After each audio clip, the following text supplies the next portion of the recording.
Assalamualaikum warahmatullahi wabarakatuh. Lagi-lagi terjadi katanya dugaan pengeroyokan ya 170 terhadap ketua umum organisasi kepemudaan Indonesia ya, yang diduga dilakukan oleh debt collector. Masalahnya masih didalami oleh polisi. Si ketua umum sendiri berbicara bahwa dia sedang menangani kasus-kasus besar katanya.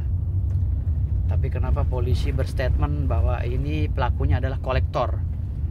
Artinya kan polisi sudah mengetahui pokok permasalahannya. Mungkin ini bermasalah dari hutang piutang. Lagi-lagi hutang piutang dan hutang piutang yang tidak pernah selesai. Saya sebagai salah satu lawyer di kantor debt collector ya, kantor pembiayaan, dan salah satu pemilik perusahaan penagihan ya, jasa penagihan di Indonesia, merasa miris ya. Kenapa? Karena kenapa sih masalah ini nggak pernah selesai-selesai gitu. Masalah-masalah yang ini selalu mendiskreditkan para pekerja kolektor penagihan ya, jasa penagihan, debt collector ya, debt collector jasa penagihan. Artinya di sini miris sekali kami sebagai pemilik perusahaan jasa penagihan ini, seakan-akan karyawan kami itu image-nya jadi jelek karena peristiwa-peristiwa hukum yang terjadi di Indonesia ini. Masalah penagihan lagi. Padahal masalahnya simpel kok. Dari karyawan-karyawan kita ini atau dari tim lapangan kita ya, para mata elang ya, Matel dan tim penagihan debt collector, mereka sebenarnya itu bisa memanusiakan manusia kalau manusianya mau manusiakan manusia. Ini kan debitur kadang-kadang ini lupa dengan kewajibannya. Dia lupa akan perjanjiannya dengan perusahaan pembiayaan.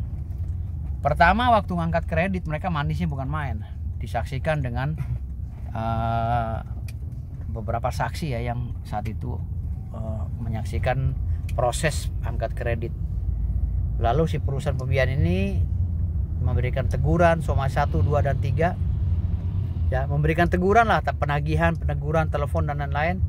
Namun si debitur ini, si penghutang ini kadang-kadang merasa dirinya itu udah pemilik barang tersebut atau pemilik uang tersebut, merasa dirinya udah menguasai uang tersebut. Nah, ini muncullah niat jahat dan itikat tidak baik dari si debitur atau penghutang.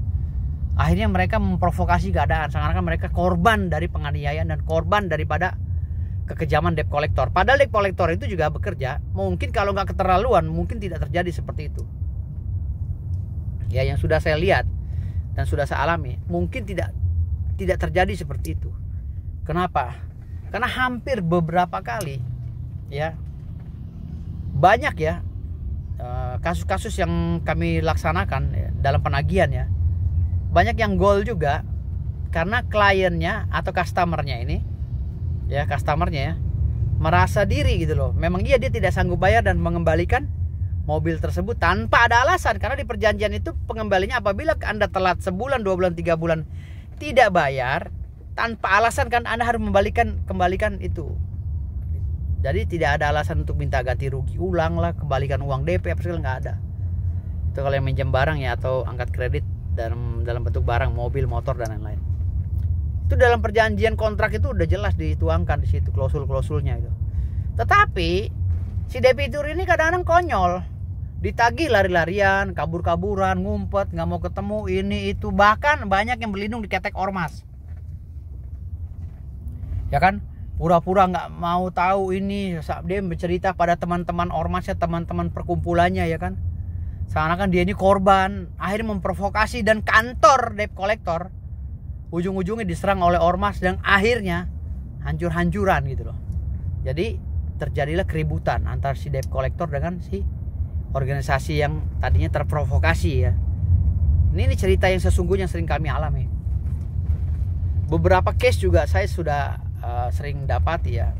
Banyaknya si debitur yang ngeyel ya, dipanggil sulit, diundang ke kantor sulit, diberi teguran sulit, dan dia merasa, yang bahaya, dia merasa barang tersebut udah milik dia.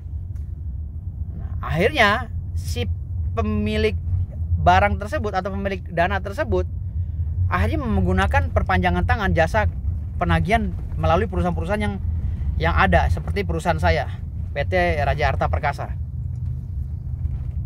Nah, PT Raja Harta Perkasa ini sudah bergerak lumayan lama dalam proses penagihan, tapi kami mainnya penagihan-penagihan yang tinggi ya, kelas-kelas tinggi, uang-uang di atas 1 miliar ke atas. Nggak main mobil, tapi penagihan-penagihan uang dan nggak beda sih dengan penagihan-penagihan mobil, penagihan seperti leasing dan lain-lain ya, nggak beda. Nah, ada beberapa juga yang kadang-kadang kita ketemu di lapangan ini dengan si debitur yang ngeyel yang saya bilang tadi, berlindung di ketek organisasi, berlindung di ini di itu, akhirnya menyebalkan. Kita datang malah ditantang lah, inilah itu, lalu kesini akan gue potong, atau ditelepon susah, diblokir, kita telepon susah, nagih, kita bicara baik-baik nggak mau. Dengan alasan apa? Wah, ini sidangkan dulu di pengadilan niaga, begini-gini, alasannya klise gitu. Sidangkan dulu, nggak perlu sidang. Anda harus sadar diri bahwa Anda udah lewat dari 3 bulan sesuai dengan kontrak. Anda wajib mengembalikan barang itu atau mengembalikan uang itu. Kalau tidak Anda, tapi ya susah lah. Kalau bicara masalah itu lagi-lagi ya banyak. Jadi ini harus dibuatkan regulasi di bangsa ini ya. Peraturan baru lah. Khususnya untuk para kolektor dan untuk perusahaan pembiayaan ya, dari mulai leasing sampai ke perusahaan-perusahaan lain saya nggak bisa sebutin ya. Intinya kreditur dengan debitur ini harus dibuatkan lagi satu regulasi, peraturan yang mengikat antara keduanya agar tidak terjadi keributan gitu loh. Saya pernah nagih. Saya dapat tagihan 5 miliar. Orangnya ngeyel banget, manggil backing lah, inilah itu, diancam begini-gini, dan saya masuk ke rumah mereka itu jam 2 malam. Karena dia susah. Berbulan-bulan kita telepon nggak mau angkat. Gitu. Nggak mau ngangkat, nggak mau apa. Saya gerebek tengah malam, jebret, saya masuk, saya ambil semua mobilnya, apanya semua. Dia bilang, Anda laporan silakan. Karena pada saat itu dia udah ngancam kita, ngancam mau bunuh, mau apa gitu. Lalu saya datang, saya kepung rumahnya, saya bicara sama wilayah, lingkungan, RT RW, bicara dengan bimas setempat, saya gerebek, saya ambil, saya sita mobilnya.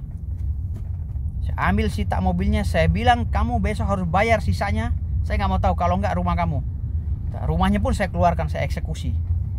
Itu. Jadi kalau kita main begitu, nggak tanggung-tanggung. Terserah dia mau main hukum, bodo amat. Gitu. Karena kita udah memberikan somasi beberapa kali, baik lisan maupun tulisan. Ini peristiwa seperti itu yang terjadi. Yang kita memang orang-orang debt collector ini memang kerjaan kita keras, tetapi kan kita ini sebenarnya lembut. Kalau dilembutin gitu. Memang kita itu meluruskan permasalahan hukum karena udah ada kontrak di situ. Hargai dulu kontrak itu gitu. Kadang-kadang si penghutang ini atau si debitur ini lupa akan kewajiban dia, lalu dia merasa